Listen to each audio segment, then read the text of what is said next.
Today, the Project Prison Reset Task Force met in Springfield for the second of their 4 scheduled meetings.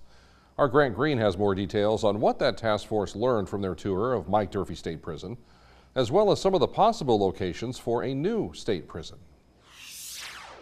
The Project Prison Reset Task Force got to tour the Mike Durfee prison and hear a little bit about some of the programs provided, all in the hopes of keeping in mind what is essential for this new prison and the 12 different options they have to go through.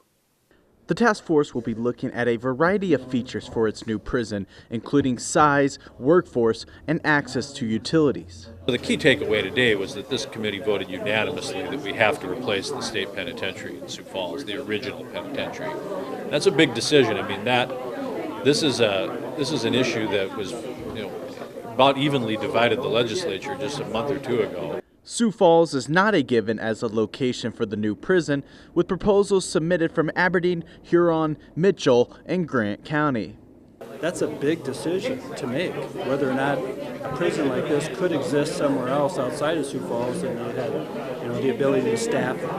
And their current employees who work at the Hill, for instance, would they be willing to move to Huron and Mitchell? Lieutenant Governor Van Heijs said he could tell that when some of the options were being combed through and presented, that some of them weren't going to work. However, he said the task force would not eliminate any possibility until their June meeting in Pierre. In Springfield, Grant Green, Dakota News Now.